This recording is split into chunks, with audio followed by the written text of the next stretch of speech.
pour votre présence avec nous pour cet atelier intitulé Enjeux de l'accélération de l'innovation et de bien-être en santé pour les startups en région du Grand Est, opportunités et challenges pour les startups. Cet atelier sera co-animé par David Sinati, que je vais vous présenter. David Sinati, je suis le coordinateur de la stratégie d'accélération santé numérique du ministère de la Santé. Et moi-même, Sandra Charoub, chargée de mission innovation en santé numérique au niveau de l'Agence d'innovation et prospection internationale du Grand Est. Donc, on va parler d'innovation en Grand Est avec des volets européens internationaux. Donc, pour introduire le sujet, l'innovation en santé est essentielle pour apporter de nouvelles solutions qui répondent aux besoins des professionnels, des patients et des citoyens. Donc, cela nécessite un projet ayant une preuve de concept, marché et de l'accompagnement sur mesure. Différentes étapes sont nécessaires pour la maturation des projets, depuis l'émergence de l'idée à la validation de l'approche de concept, à l'étape primordiale qui est l'accélération. Donc, différents programmes d'accompagnement existent déjà au niveau de la région Grand Est, mais pas que au niveau national, qui vient témoigner aujourd'hui autour de cet atelier. Donc, je cite parmi ces intervenants l'incubateur d'excellence en santé SEMIA, qui est représenté par Guillaume Vetterli, responsable du département d'IPTEC, et l'accélérateur Scalinov, représenté par Étienne Muscal, business développeur au niveau de Garantinov Plus, et l'Institut européen de technologie de la santé, IIT Health, représenté par Jérôme Fabiano, responsable d'affaires extérieures. Nous accueillons également 3 startups brillantes de la région, notamment avec Mathis Ringdal, CEO de Pixacare, Geoffrey Kretz, CEO de Quipt, et Bérangère Henrion, cofondatrice et CEO de la startup Ability. Donc, la stratégie d'accélération en santé numérique présente un enjeu fort à tous les niveaux pour les startups, les programmes d'accompagnement, mais aussi au niveau des établissements de soins et des citoyens. Donc, tous ces sujets vont être abordés lors de cette table ronde. Du coup, je donne la parole à David pour nous dire quelques mots par rapport à la stratégie d'accélération de l'innovation. Merci beaucoup, Sandra. Bonjour à tous. Donc, je vais aller assez vite parce qu'on a déjà abordé un peu ce matin pas mal de sujets sur la stratégie. Alors, j'ai été très rapide dans ma ligne. En fait, ce matin, on avait une problématique aussi de temps, donc j'ai parlé très vite. Je vais essayer de faire attention au début de ma voix pour que tout le monde puisse entendre correctement. C'est toi qui passes les slides maintenant. En tout cas, merci. Bonjour à tous et merci à vous d'être avec nous aujourd'hui. Je ne sais pas si je l'ai dit, je suis fatigué. La stratégie d'accélération s'intègre dans le cadre de la feuille de route du numérique en santé. C'est cette maison que j'espère vous connaissez tous parce que ça fait 3 ans que je suis au ministère et cette maison, je l'ai dans chacune de mes interventions, je la connais par cœur de fond en comble et elle représente l'ensemble de nos référentiels, services socles et actions en faveur du numérique en santé au niveau national. Et ensuite, ces actions sont mises en œuvre, déployées et vous êtes accompagnés par à la fois l'ANS, les ARS, les grades. Tu vois ici, toutes ces parties prenantes sont représentées, hein, l'ANS, l'ARS, le grade, l'UCI, tout le monde est là. Donc, c'est top de vous avoir tous ici, puisque c'est ensemble avec aussi l'assurance maladie et bon nombre de partenaires que nous mettons en œuvre cette fameuse et belle feuille de route. Aujourd'hui, sur tout ce qui est dans les nuages, c'est tout ce qui concerne l'innovation. C'est là-dessus que la stratégie se met en œuvre. Donc, on peut passer à la slide suivante que j'ai déjà présentée ce matin, hein, qui est l'enchaînement et l'empilement des différents plans concernant le numérique en santé. On fait un focus sur la stratégie d'accélération qui se met en œuvre dans le cadre de France 2030. France 2030 qui est un programme interministériel sur tout pas mal de stratégies. Il y a une vingtaine de stratégies sont concernées et dans le domaine de la santé, on est 3 stratégies et une sur le numérique en santé. On a beaucoup de chance d'être parmi la vingtaine de stratégies au niveau national, puisque, comme je disais ce matin, hein, ça concerne le bois, le développement durable, le sujet sur le spatial, on a pas mal de secteurs et la santé numérique fait partie des 20 secteurs que le gouvernement choisit d'accélérer. Et donc, c'est ce qui nous permet d'avoir de belles actions pour vous soutenir. Sans quoi, on aurait des choses à faire, mais on aurait moins de moyens. On va passer à la diapo suivante.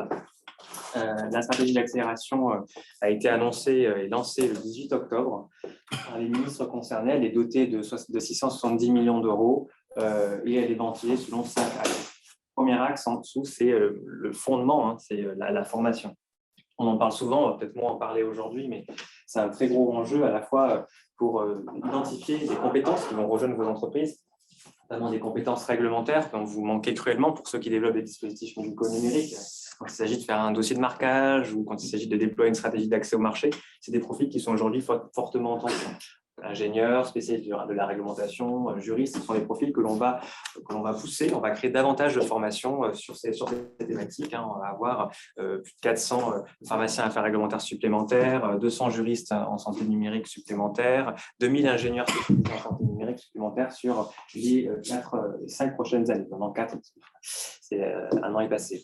Et également, deuxième partie sur la formation, on va former tous les professionnels de santé et médico-sociaux au numérique en santé. Un arrêté transversal va être pris cet été qui va rendre les formations numériques en santé obligatoires pour l'ensemble des professions de santé. Ça veut dire concrètement qu'à partir de la rentrée universitaire prochaine, certains établissements et ensuite les rentrées suivantes proposeront des formations numériques en santé pour les pharmaciens, les médecins, les dentistes, les infirmiers, toutes les et paramédicales universitarisées.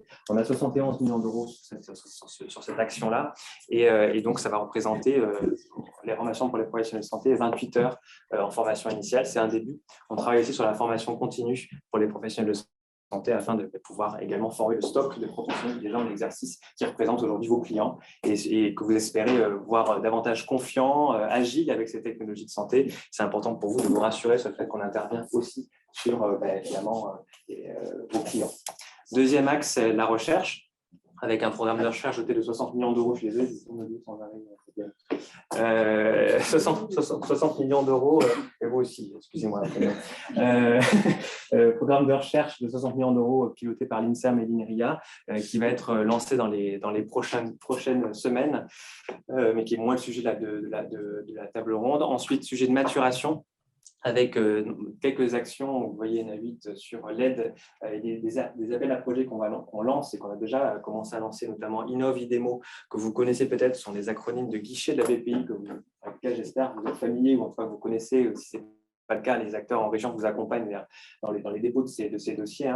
Et donc là, vous avez du Innov, du IDEMO sur des thématiques particulières qui nous intéressent, notamment l'imagerie interventionnelle, les dispositifs médico-numériques, le numérique en santé mentale et l'accessibilité de la télésanté. Ce sont les priorités, même si vous avez des projets dans d'autres segments du numérique en santé sont éligibles aussi. Des thématiques sur lesquelles le jury a toujours un regard davantage bienveillant.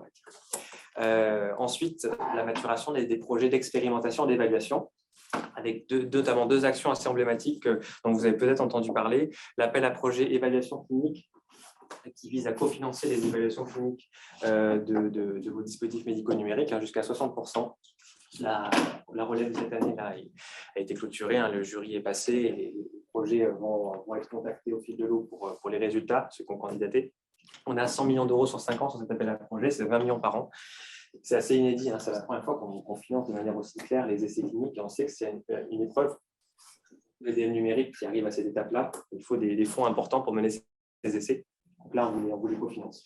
Les enjeux aussi d'expérimentation, lors de la consultation publique qui a été le préalable à la mise en place de la stratégie, les entrepreneurs nous ont mentionné, et c'était un des top 3 des priorités, un manque d'identification de terrain d'expérimentation pour tester vos solutions en grandeur nature au cœur des organisations de soins. Donc, on a lancé l'appel à projet tiers-lieu d'expérimentation, qui là aussi, la relève de cette année, c'est un appel à projet récurrent qui va avoir lieu chaque année. Cette année, nous visons la création de 10 tiers-lieux. Donc là, les dossiers seront été posés. Le jury va pouvoir siéger pour cette année et l'année prochaine, il va être à nouveau ouvert. Et donc là, vous pourrez, vous, en tant que porteur de projet, une fois que les tiers-lieux auront émergé, vous pourrez aller tester vos solutions dans ces tiers-lieux et voir vos expérimentations cofinancées au sein de ces tiers-lieux, qui pourront être en ville, à l'hôpital, médico-social. Donc là, affaire à suivre, puisque je n'ai pas la moindre idée, ça dépend des dossiers qui seront retenus par le jury qui est indépendant. 5e axe, c'est le déploiement à grande échelle. Le dernier, après, je pense que j'aurai fini, parce que j'étais un peu long là. C'est le déploiement à grande échelle. C'est un sujet aussi que vous nous remontez régulièrement, le sujet d'accès au marché, accès au remboursement notamment. Donc là, on ne peut pas, avec d'un coup de baguette magique, régler tous les problèmes. On a commencé avec 2 actions assez emblématiques. La première qui a été abordée ce matin, qui est l'harmonisation clinique dans le cadre de la PFUE, faire en sorte que les différentes agences en charge de l'évaluation des technologies puissent évaluer de la même manière, en tout cas s'en approcher le plus possible, et vous éviter d'avoir des retours dans différents états qui soient contraires ou en tout cas pas harmonisés. Et deuxième sujet, c'est faciliter votre accès au remboursement en France avec le lancement dans le cadre de la LFSS 2022, donc la loi de la sécurité sociale, lancement de la prise en charge anticipée pour les dispositifs médicaux qui vise à vous octroyer un fast-track d'1 an pendant lequel vous êtes déjà remboursé alors que vous êtes en train seulement de faire les démarches administratives en vue du remboursement. Ça permet déjà d'être remboursé alors que vous débutez les démarches administratives qui prennent un an. Donc, vous êtes remboursé pendant 1 an, le temps de finaliser vos démarches administratives, à condition de respecter certaines conditions. C'est inspiré du modèle allemand qui s'appelle le DIGA. Donc, on le met en œuvre en France de manière avec un rétex, encore mieux, on va dire, un DIGA amélioré en France en tenant compte des difficultés et des retours d'expérience de nos amis. Ensuite, on peut passer à la diapo suivante et je crois que je vais vous parler de Genius, je crois. Donc Genius, que j'espère que vous connaissez. Si vous ne connaissez pas, je vous invite à le mettre dans vos favoris. C'est le guichet national qui accompagne les porteurs de projets en santé numérique. Sur ce site, sur Genius, vous retrouvez toute la réglementation, la maison dont je vous parlais tout à l'heure, avec tous les référentiels, les services socles. Vous retrouvez tout cliquable, tous les parcours guidés pour vous accompagner dans la mise en place des référentiels, les contacts et les experts avec qui vous pouvez prendre contact pour avoir des réponses à vos questions, les roadmaps de la réglementation, identifier les acteurs. Et vous avez également une carte où vous pouvez voir les acteurs à côté de chez vous qui vous accompagnent, les pôles, les clusters, l'État en région, qui peuvent être vos interlocuteurs et vers lesquels on vous redirige, parce que Genius n'a pas vocation à remplacer, mais au contraire à accompagner les porteurs pour les rediriger vers les bonnes personnes au plus près de chez eux, au plus près de leurs attentes. Vous retrouvez aussi, pour ceux qui souhaitent candidater notamment en référencement dans l'espace santé, vous avez tous entendu parler de mon espace santé, vous savez qu'un store va être lancé dans mon espace santé et on pourrait être référencé pour que votre solution numérique soit référencée dans mon espace santé. Je vous invite à candidater au référencement de mon espace santé. Pour ça, c'est tout un process qui n'est pas des plus aisés, mais je vous invite à en prendre connaissance. Sur Genius, on vous accompagne pas à pas dans ce process pour vous aider à trancher sur le fait si ça vaut le coup ou pas d'y aller.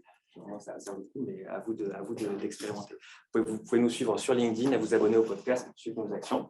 Et je laisse la parole à ma collègue Émilie qui va vous présenter en quelques minutes ce qu'on projette sur Genius sur l'international, puisqu'aujourd'hui c'est aussi le sujet de l'international et Genius a vocation de vous accompagner plus loin que la France.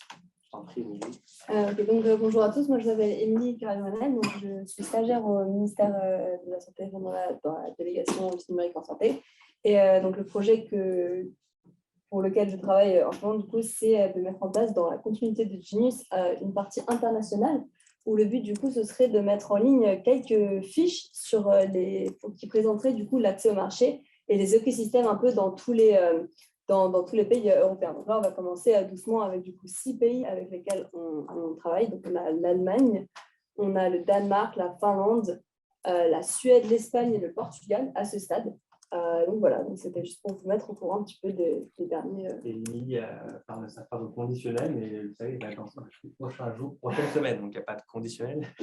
C'est à seront en ligne et vous pouvez tous accéder à ce travail important parce qu'on a dû consulter l'ensemble des pays de soutien avec l'aide de EIT Business France, French Healthcare, les pays, tous ensemble, on a rédigé ces fiches pour que ce soit le plus actionnable pour vous, pour ceux qui souhaitent aussi avoir des infos sur le jeu.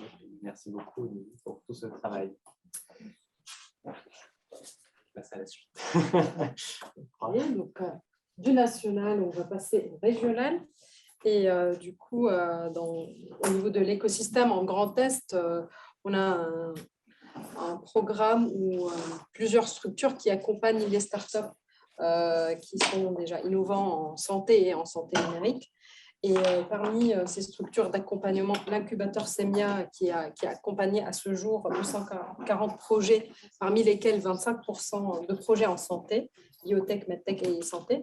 Donc, on a le plaisir d'accueillir Guillaume Vettergenou, responsable du département Deep Tech de l'incubateur SEMIA et membre du réseau Quest for Change, qui va nous présenter l'offre d'accompagnement de start-up en santé et santé. Merci. Tu me permets, tu vas me mettre les mots parce que j'ai un angle en fait qui est incertain. C'est assez compliqué en fait pour moi de regarder en diagonale. En tout cas, merci en fait, de donner l'opportunité de vous présenter l'incubateur Sémial, donc son département de santé. Je pense qu'on peut passer sur la prochaine diapositive. Merci.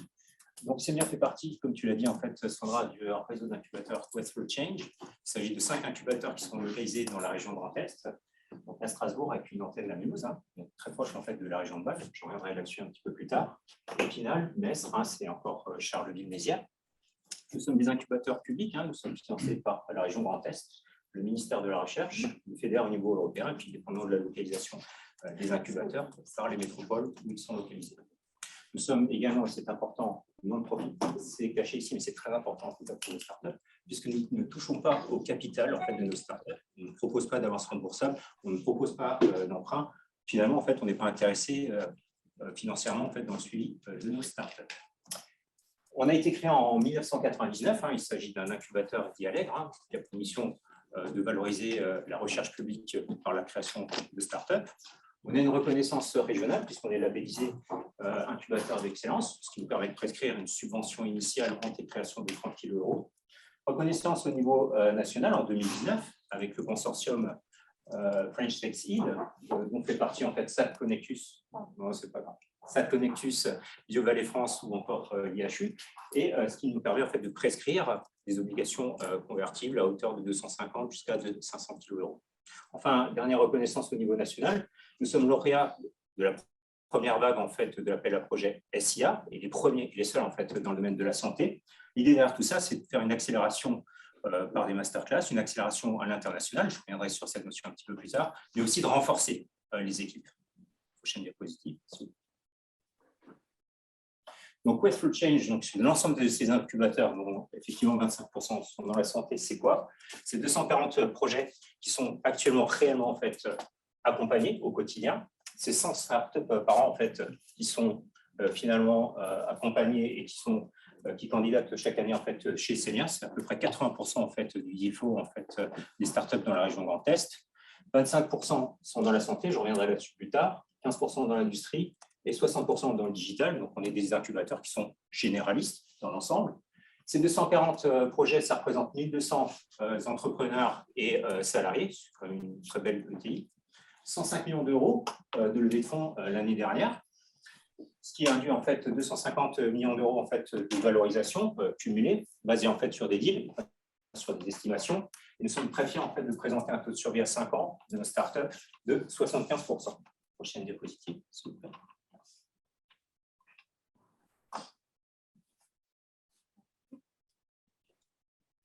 Donc, avec 60 startups, ça, c'est en fait les beaux succès, c'est un petit peu plus tard. Avec 60, c'est encore un petit peu avant. C'est pas grave.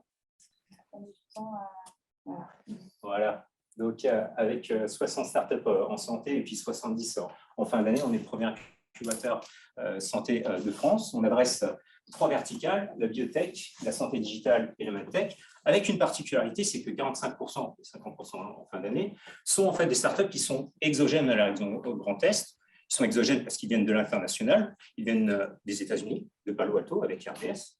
Ils viennent aussi en fait de Houston, de Washington DC. On a une spin-off de Harvard Medical School ou encore de Stanford. Ils viennent aussi en fait de Paris, à PHP, Genopole, Institut Gustave Roussy, ou encore du sud de la France, depuis Montpellier, Sophia Antipolis, ou encore Marseille.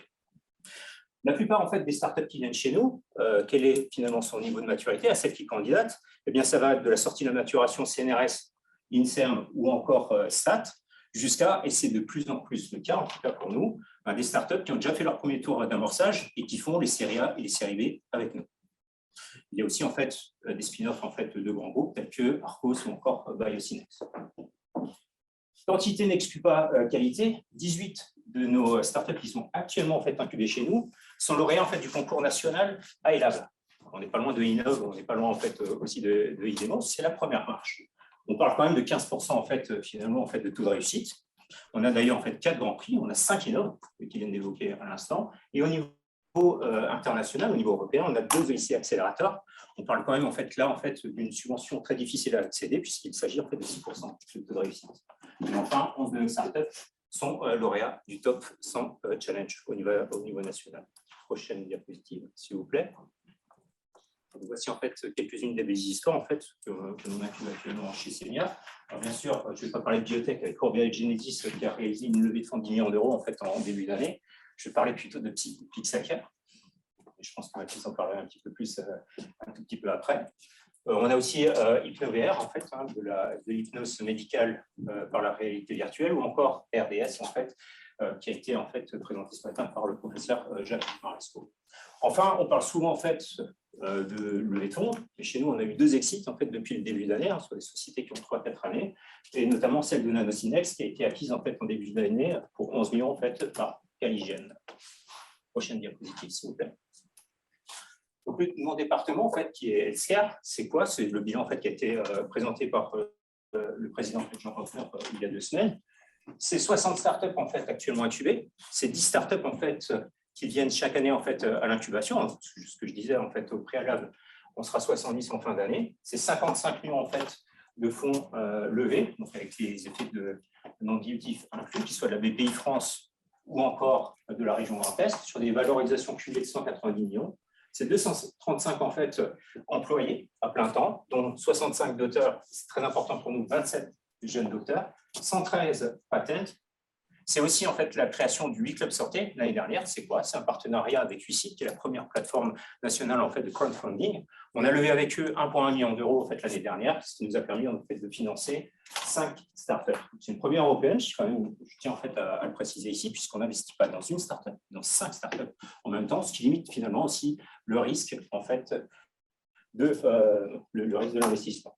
Enfin, il y a le co-développement chaque année en fait, du Trinational Estate Days avec nos partenaires allemands. On a un partenariat avec les accélérateurs Heidelberg, Mannheim, Tübingen, Freiburg et Baden-Baden. Et du côté aussi suisse, que j'ai oublié, j'en suis navré pour eux, la partie en fait, de Basel Area, toute la région de Bâle, dont font partie Basel Lunch, qui est vraiment une référence en fait, dans l'accélération en fait, des projets biotech. Day One ou encore l'Université de Bâle. Enfin, l'idée derrière tout ça, c'est que nos startups puissent avoir une meilleure compréhension des marchés, qu'ils puissent en fait construire en fait leur roadmap de façon pragmatique, mais aussi en fait opérationnelle. Et l'idée derrière tout ça, c'est de se déployer. Un exemple, on en parlait du DIGA, c'est Physimed en fait, fondé en fait à Heidelberg et qui pendant une année en fait a bien travaillé là-bas pour obtenir en fait en décembre de l'année dernière le DIGA, le César précieux. Mais c'est également en fait, la possibilité de rencontrer des investisseurs qui sont différents, qui sont internationaux, mais aussi des corporates en fait, internationaux qui sont du côté de Bâle ou bien du côté en fait, de l'Allemagne. Et l'année dernière, on a organisé à peu près 110 rendez-vous individuels et l'équipe ou les indicateurs qui sont derrière, c'est 20 NDA ou CDR qui ont été signés et 5 closings. Prochaine diapositive, s'il vous plaît. Et donc, avec plus de 70 startups actuellement incubées, on a décidé en fait, de créer en fait, une verticale santé chez Questflow Change, et qui se matérialisera en fait par la création d'un nouvel incubateur qui naîtra du côté d'octobre, on pense en mi-octobre. Et l'idée derrière tout ça, c'est de toujours mettre en avant plus en fait nos startups, toujours les mettre plus en lumière, mais aussi mettre en lumière toutes nos actions, qu'elles soient très locales, qu'elles soient plutôt régionales, qu'elles soient nationales, et vous l'avez bien compris, aussi au niveau international. Dernière slide, s'il vous plaît. Enfin, je terminerai sur l'équipe santé, qui est constituée, et c'est notre singularité en fait dans notre accompagnement, qui sont constitués essentiellement d'entrepreneurs, parce que chez nous, la singularité, c'est que ce sont que des entrepreneurs qui accompagnent des entrepreneurs, et notamment en fait dans leur quête, puisqu'on parle de Quest, dans leur quête de l'entrepreneuriat. Et puis parmi vous, en fait, aujourd'hui, vous pouvez avoir donc, 2 startups en fait, qui parleront un tout petit peu plus tard et dont nous sommes très fiers. Je vous remercie pour votre attention. Beaucoup, Guillaume. Là, je donne la parole à Étienne Muscat qui va nous présenter l'accélérateur, de l'incubation à l'accélération. C'est à toi la parole, Étienne. Merci Sandra. Donc effectivement, vous présentez finalement la suite de l'histoire par rapport à l'incubation, puisqu'on est sur le continuum. Alors, je suis désolé, par contre, j'ai beaucoup de slides très light, mais je vais beaucoup vous solliciter. On peut avancer. Voilà. Donc, vous dire simplement que cette solution Scalinov, elle est en place depuis 4 ans, à l'initiative de la région Grand Est. C'est un dispositif qui est opéré par Grandinov, donc l'agence d'innovation et de prospection internationale, avec l'appui d'un certain nombre de partenaires et évidemment un maillage très fort avec les réseaux d'incubateurs d'excellence, puisque, comme je le disais, c'est la suite de l'histoire et on a autour de la table des exemples qui ont fait ce continuum. Au niveau de... Alors, pour donner quelques chiffres, c'est un peu plus de 70, alors je vais dire start-up, scale-up, accéléré, m'en voulez pas, c'est un petit peu la même chose. Donc 70 entreprises en tout cas accompagnées au niveau de Scaling Up. On va avancer. Donc l'idée de notre mission, c'est quoi? L'objectif, c'est de les amener à leur premier million de chiffre d'affaires sous 3 ans maximum, par un accompagnement spécifique et ciblé sur deux sujets.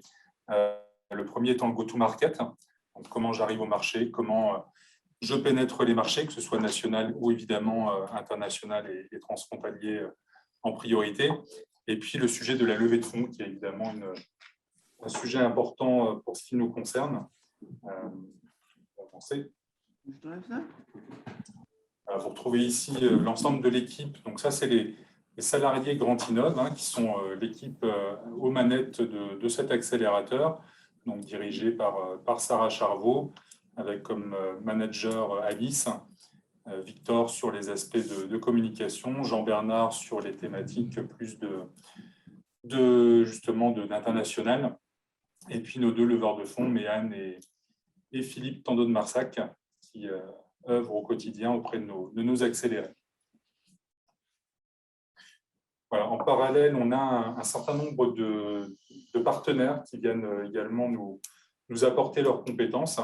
Alors, ça peut être des banques, ça peut être des agences web, ça peut être des agences de communication, des cabinets conseils, des avocats, donc qui nous apportent également leur expertise au profit des sociétés que l'on accélère. Voilà. Là, on rentre dans le dur de l'accompagnement que l'on propose. Donc, classiquement, on fonctionne par système de promotion. Donc, on va avoir en début d'année, au lancement de la nouvelle promotion en janvier, un kick-off qui est généralement 3 jours en collectif pour l'ensemble de la promotion, qui va lancer, on va dire, la dynamique, suite à quoi on va complètement s'adapter aux besoins de chacune des startups. Donc, après un audit 360, diront qu'on va s'adapter à leurs problématiques, à leur calendrier, à leur focus sur tel ou tel sujet. Encore une fois, en gardant à l'esprit que nos priorités sont sur le go-to-market et la levée de fonds, mais pas que, puisque vous verrez que sur le slide suivant, on peut adresser également d'autres thématiques qui peuvent être de la structuration RH, qui peuvent être des problématiques de marketing et communication, des mises en relation business, forcément, puisqu'on est sur une échelle territoriale sur lesquelles c'est relativement simple pour nous de plugger en tout cas les acteurs. Et puis, toujours à l'esprit, cet aspect aussi particulièrement adapté pour ça avec les frontières de nos pays voisins qui nous permettent d'aller jouer un petit peu à saut de frontière. Volet événementiel, important également. On embarque tous nos accélérés sur l'événement phare de l'innovation en région qui est le 360 Grand Est, dont la prochaine édition aura lieu en juin de l'année prochaine, mais également d'autres initiatives comme des workshops en physique, des webinaires évidemment, des Learning Expedition, il y en a une chez Microsoft for Startup par exemple, des événements business ou Share to Scale qui est une initiative sur laquelle on propose à chacun de nos accélérés de s'emparer d'un sujet, de le présenter à ses camarades de promo et ça s'ensuit un débat. Donc, ça permet de faire tourner les rôles et de partager et de créer un esprit de promotion qui est aussi très important. Et puis, évidemment, il y a aussi le nerf de la guerre et la région Grand Est soutient également fortement cet aspect-là, puisqu'en parallèle de l'accompagnement humain, on a ce volet financier, alors à 2 niveaux. Premier niveau qui consiste en un prêt d'honneur donc de 50 000 € par cofondateur, à concurrence de 3, donc 150 000 € maximum. Et puis également une subvention qui est de 30 000 € par an, donc sur la durée de l'accompagnement, donc 3 ans, 90 000 € au global. Donc tout ça étant soumis à jury, évidemment, pour validation de ces financements. Sur cette slide, vous retrouvez quelques métriques. Alors, c'est les promos 1 à 3, donc les années 2019 à 2021. Donc, je vous disais, objectif, amener nos scale-up au premier million de chiffre d'affaires. Donc, sur cette période-là, on en a 11 qui satisfont à la condition et qui ont déjà atteint cette première étape cruciale. En moyenne, c'est 435 000 € de chiffre d'affaires sur 2021. Une dizaine de salariés en moyenne également. 550 au global sur l'ensemble des promotions. Et à nouveau, pour l'année 2021, un peu plus de 12 millions d'euros de levée de fonds qui ont été effectués par nos scale-up. Alors, on vous remet ici, mais je passe peut-être rapidement pour justement laisser du temps aux 3 acteurs qui figurent sur cette slide et qui témoigneront de manière plus vivante des différents acteurs qu'on peut avoir sur le secteur de la santé. On est des généralistes, hein, donc on n'a pas un focus uniquement santé, mais on a quand même une bonne représentativité d'acteurs en santé sur toutes les thématiques, hein, tech, numérique évidemment, les apps. Je laisserai Pixacar, Ability et Quit vous dire tout ça de vive voix. Je voulais simplement terminer par une annonce sur le prochain appel à candidature. Donc, on recrute pour la promo 5. Ça se passera à la rentrée, septembre-octobre. Les dates sont en cours de calage. Donc, je vous remets l'adresse du site internet www.scalinop.fr. Donc, n'hésitez pas à aller grenouiller dessus pour débusquer les dates précises.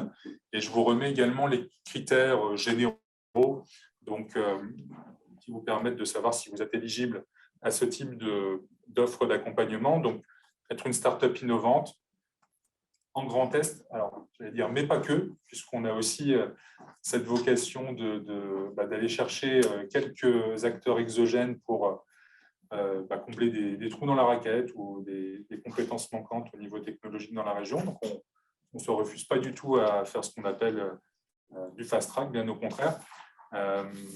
Moins de 5 ans et jeunes d'esprit, ouais, effectivement, mais surtout moins de 5 ans, et avec un chiffre d'affaires, on leur demande de faire déjà du chiffre d'affaires, compris entre 50 et 250 000 €. Voilà, s'il y a quelques écarts en plus ou en moins, ça se gère. Et en tout cas, je vous remercie des quelques minutes que vous m'avez octroyées pour présenter l'initiative. Merci beaucoup, Étienne, pour cette présentation. Donc, du régional, on va aller vers l'européen et l'international.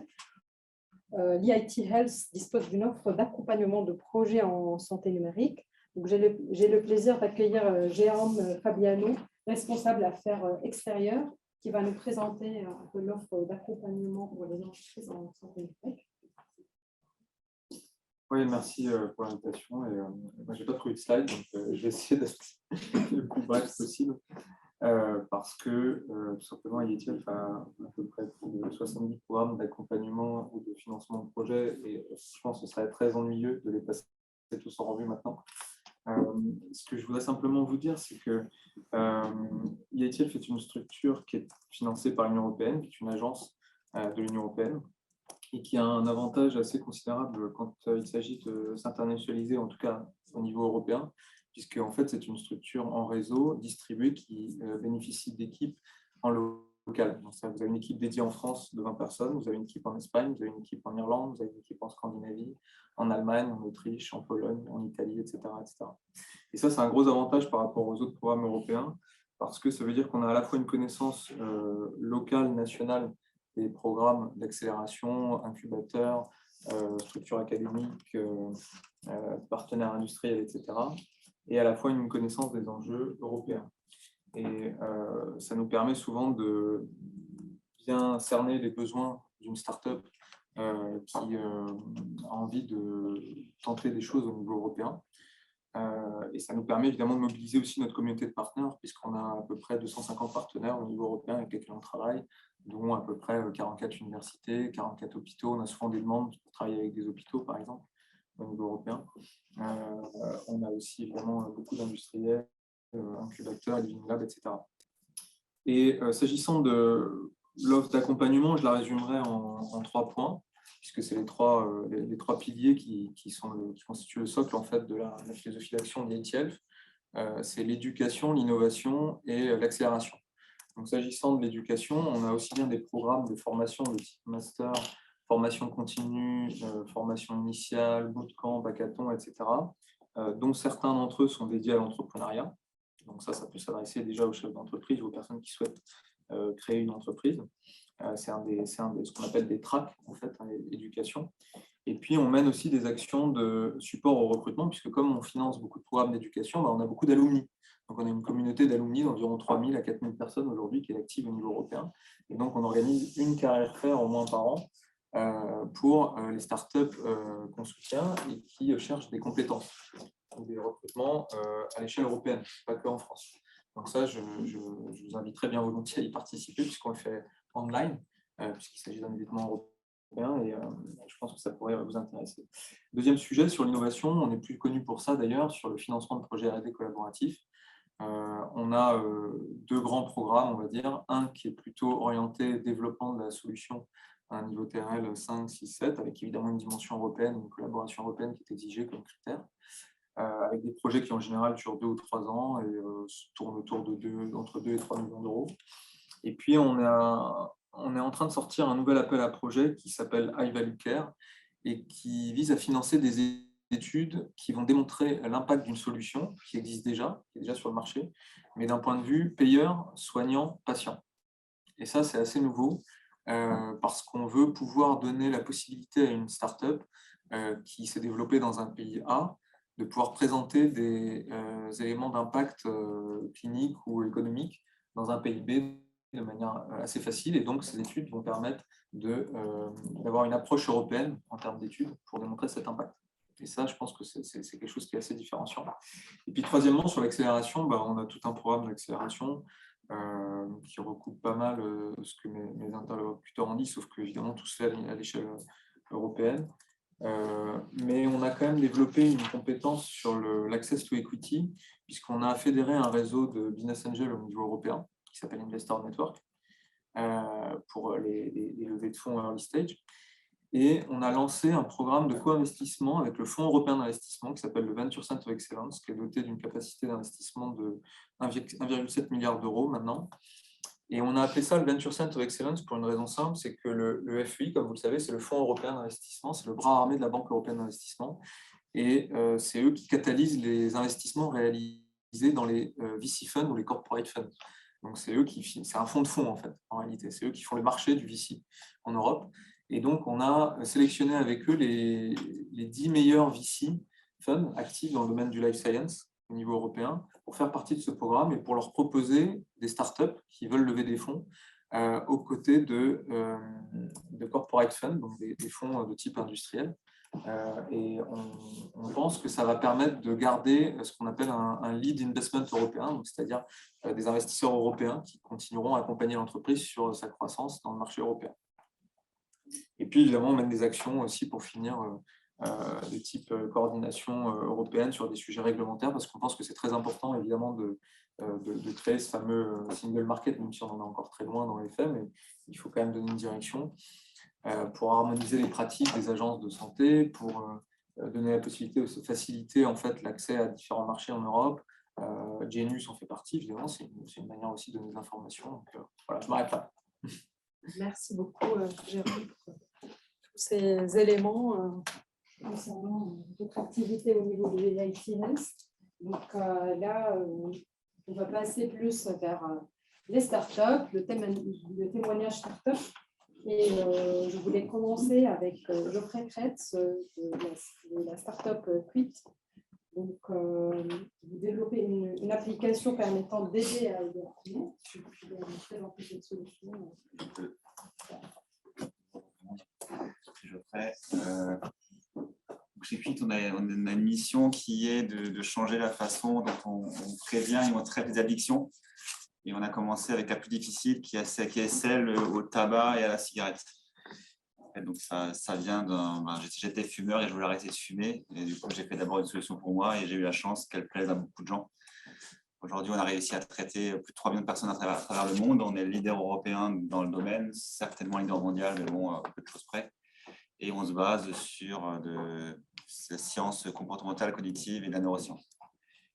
Et du coup, une fois qu'on a traité la nicotine, maintenant, on est en train de développer d'autres verticales et on espère sortir avant la fin de l'année une solution pour aider les gens aussi à traiter leur dépendance à l'alcool. Et j'ai eu la chance finalement de Strasbourg de réussir à créer une solution qui est majoritairement B2C et leader mondial. C'est aussi parce qu'on a pu être aidé à la fois par Senia, chez qui on a été incubé, puis par Scalinov, chez qui on a fait partie de la première promo. Donc on en est sorti, mais bon, on est toujours dans les alumni et on est ravis de l'accompagnement proposé par ces deux entités. Merci beaucoup, Geoffrey. Donc, je passe la parole à vous, Mathis Ringdahl. Vous abordez le problème de suivi des plaies chroniques. Donc, ainsi que tout ce qui est documentation automatisée par l'intelligence artificielle. Et vous êtes accompagné actuellement par vous étiez déjà incubé chez Senia et accéléré chez Scalinov. Est-ce que vous pouvez présenter cette solution et nous parler un petit peu de cet accompagnement que vous avez déjà? Oui, avec plaisir. Je m'appelle Mathis Ringdahl et je suis le président et cofondateur de Pixacare. Chez Pixacare, on adresse un sujet qui est assez confidentiel, on parle peu, mais qui est un vrai problème de santé publique. C'est le problème des plaies, des pathologies cutanées, plus spécifiquement des plaies chroniques. Alors, je vais passer quelques secondes pour vous expliciter un petit peu cette problématique médicale. Concrètement, en France, chaque année, vous avez 3 millions de personnes par an qui sont porteurs de plaies chroniques. Donc, des plaies chroniques, c'est des plaies qui ne cicatrisent pas ou peu.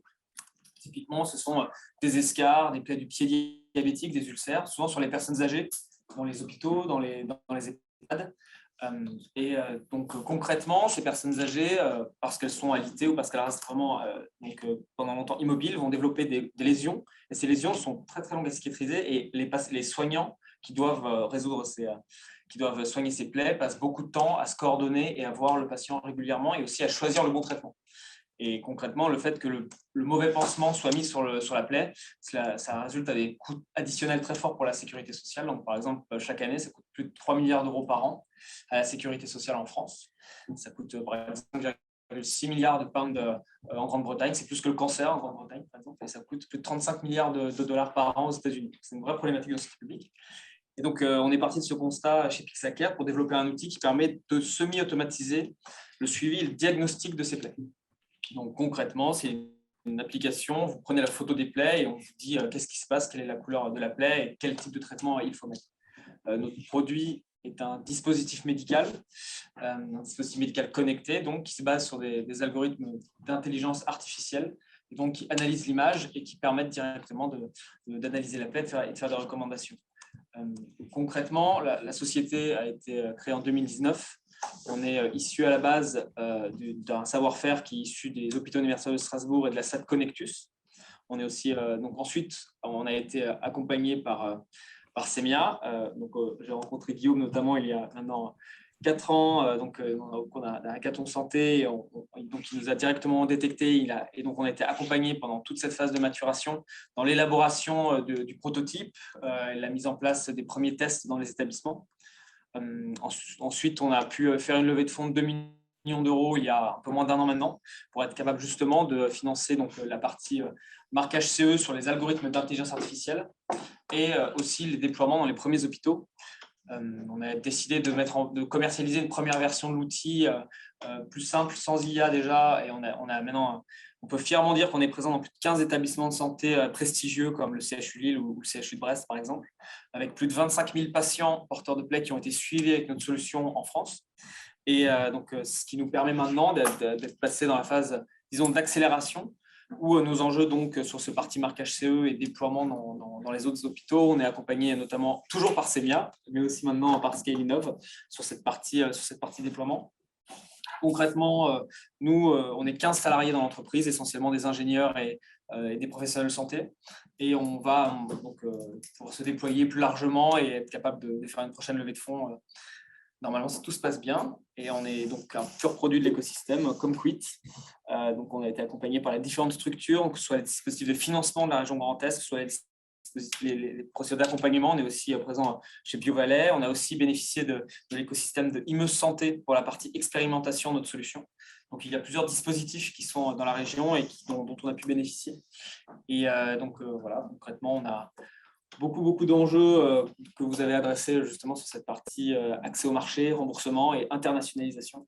Donc, voilà, on est très heureux de faire partie de cet écosystème pour cela. Merci beaucoup, Mathis, pour ces éléments. Je passe la parole à Bérangère Henrion avec le projet Ability. Est-ce que vous pouvez nous dire un peu plus c'est quoi Ability et nous dire quelques mots sur l'accompagnement que vous avez eu par l'accélérateur? Oui, alors bonjour à tous et à tous. Donc, Bérangère Henrion, CEO et cofondatrice de Ability. Alors, avec Ability, on a un double objectif, c'est de rendre plus acteurs et autonomes les patients en rééducation afin d'accélérer leur retour à domicile et aussi de libérer du temps, le temps médical précieux aux thérapeutes de la rééducation. Donc pour cela, on a développé une solution de réalité virtuelle immersive et interactive, donc avec un casque de réalité virtuelle qu'on connaît bien maintenant, et donc à destination des patients donc, qui ont des troubles moteurs et ou cognitifs. On a commencé surtout après les patients post-AVC, post-traumatisme crânien, donc plutôt en neurologie. Donc on retrouve notre dispositif aujourd'hui dans les établissements et les services SSR, donc de rééducation. Les thérapeutes l'utilisent avec les patients dans les prises en charge. Et notre vision, c'est vraiment de rendre accessible ce dispositif à domicile, parce qu'on veut assurer la continuité des soins pour les patients, parce qu'en rééducation, c'est un réel enjeu. C'est des personnes qui ont des séjours assez longs dans les centres. Du coup, quand ils rentrent chez eux, il y a vraiment une fracture et il y a un enjeu de maintien des capacités qui est important. Donc voilà, aujourd'hui, Ability, on vient pour tout ce qui est motricité, manque supérieur, équilibre. On travaille, c'est un projet qui est né pendant un hackathon, pendant notre école d'ingénierie. Et en 2020, on travaillait encore avec le CHU d'Angers. Et au niveau de la région, on travaille avec le centre de rééducation Pasteur 2, qui est à côté de l'hôpital à Troyes, là où on est situé. Et donc, nous, on est incubé à la Technopole de l'Aube. Et on a eu la chance cette année de faire partie de la promotion 4 de Scalinov, donc on a intégré tout fraîchement à la rentrée de janvier. Et donc, c'est un accompagnement qui nous permet vraiment de nous accompagner sur tous les pans de tous les sujets du projet. Donc, que ce soit le côté financement, levée de fonds, go-to-market. Donc, voilà, on est très, très contente et la région nous soutient, l'ARS aussi Grand Est nous soutient, la BPI. Donc, localement, on est régionalement bien accompagné. Et donc, voilà. Après, les liens aussi avec les autres startups dans la région sont assez forts et ça permet aussi de grandir de l'expérience des autres. Merci. Merci beaucoup, Bérangère, pour ce retour d'expérience. Donc là, j'ai une question aux 3 startups qui participent à cette table ronde. Je souhaite à Mathis Kendall et à vous, Bérangère Henrion. Quels sont, selon vous, les défis auxquels vos startups sont confrontées aujourd'hui vis-à-vis de la stratégie d'accélération de la santé numérique? Nous, on est en train de remplir un dossier pour Ma Santé 2022. Ouais. Le challenge, c'est la vitesse, quand on aimerait que ça aille plus vite. Quel dossier pour la référencement dans la santé? Ouais. Voilà. Et alors, petit truc, c'est envoyer un contrat par papier pour homologuer l'autorisation de rentrer dedans. C'est pas très 2022. Mais bon, on aimerait bien que ça aille plus vite. On aimerait bien que ça aille un peu plus vite. Et la chose qui est un peu dommage, c'est que en fait, rentrer dans le référentiel, en fait, c'est pas non plus une garantie, c'est juste rentrer dedans. En fait, il n'y a pas de validation au-delà de dire, OK, si vous rentrez chez nous, vous aurez du coup un accès plus facile au remboursement ou ce que vous voulez. Mais c'est juste, voilà, vous y serez, puis vous aurez plus de visibilité. Donc, il y a peut-être l'ambition peut être encore plus grande que ce qu'elle a aujourd'hui. Mais ça, c'est cool, hein, il faut le faire. Hein. Il faut continuer.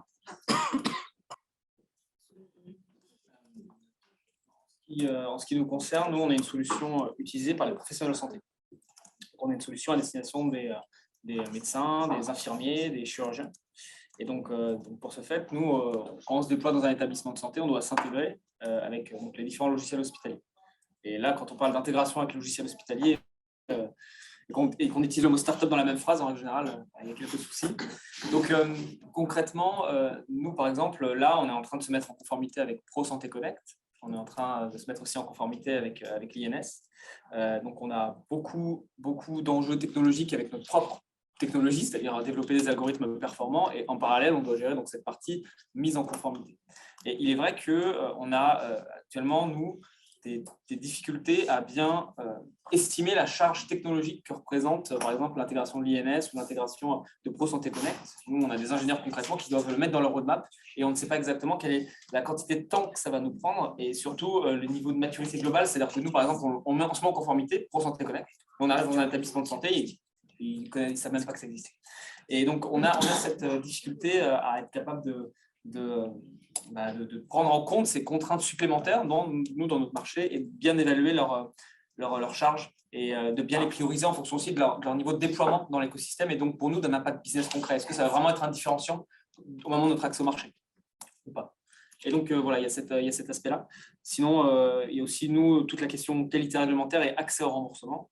Concrètement, nous, on est en train de faire le marquage CE classe 2A et derrière, on va devoir on est en train d'étudier les options de remboursement sur le marché français. On n'est même pas encore sûr que ce soit forcément la meilleure approche que d'aller au remboursement.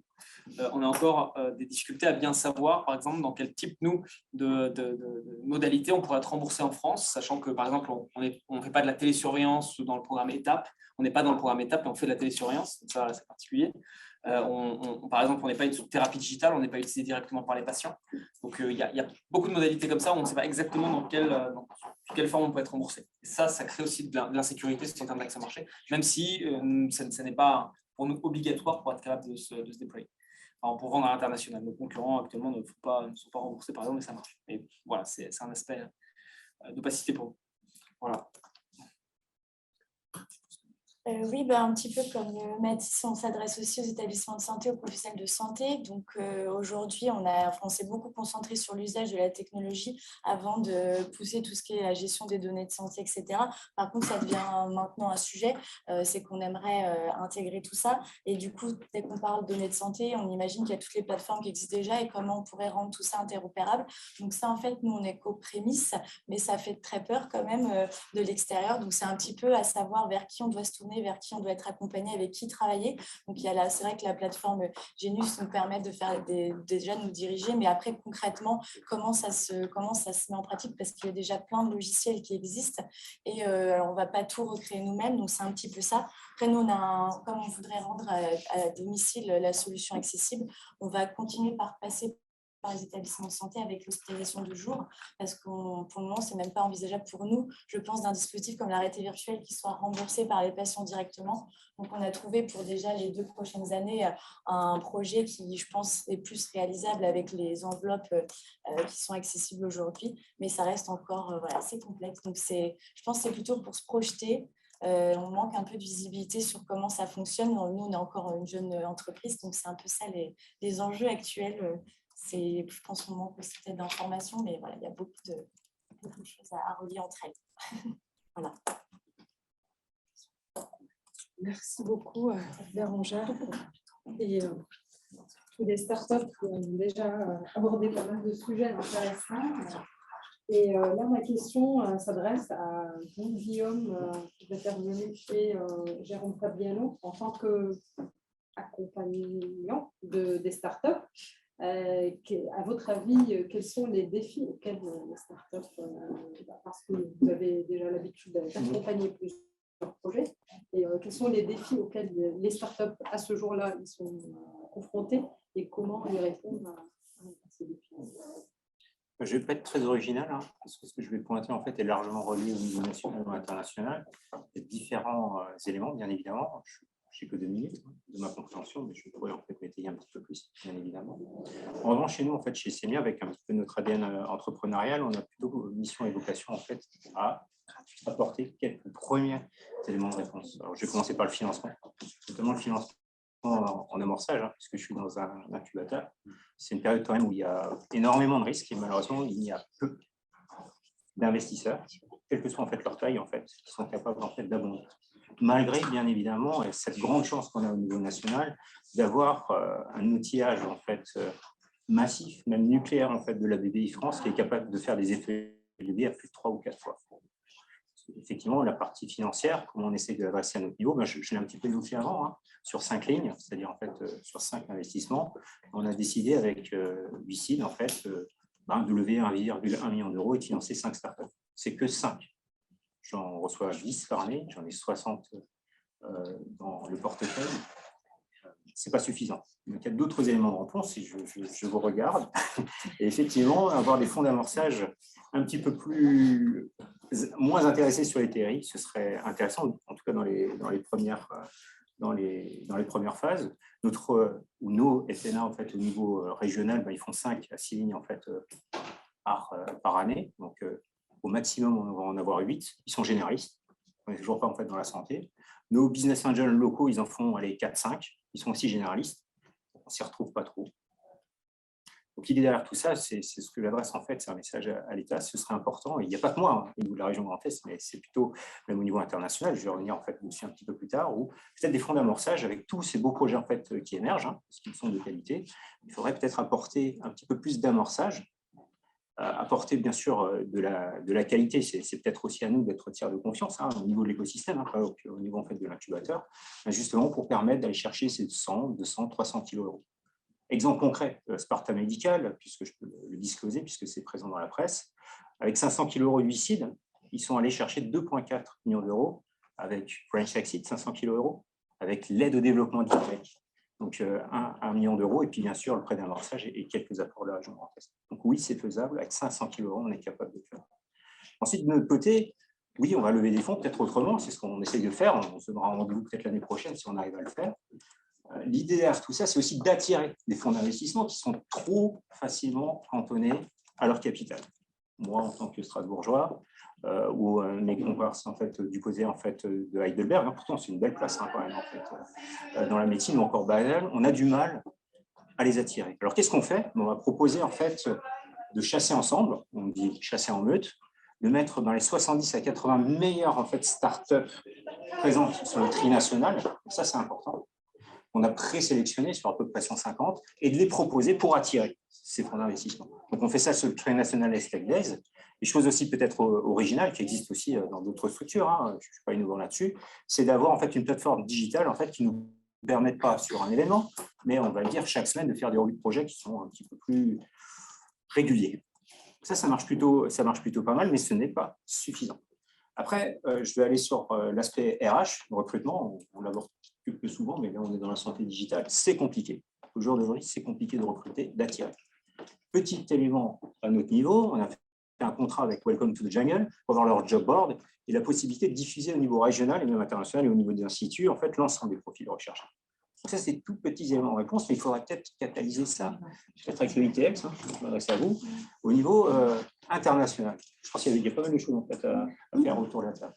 J'ai 2 minutes, bien sûr, mais je peux continuer en fait, là-dessus.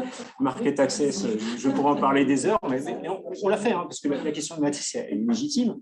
Nous, nos questions, c'est, et c'est plutôt vrai sur certaines medtech, c'est est-ce qu'on va en Allemagne faire le DJ ou pas? Fisiman est un exemple. On l'a fait. Ensuite, aux États-Unis aussi, ils ont des fast track. Donc, des fast track qui sont très intéressants avec 5 années aussi de remboursement. C'est Breakthrough Designation.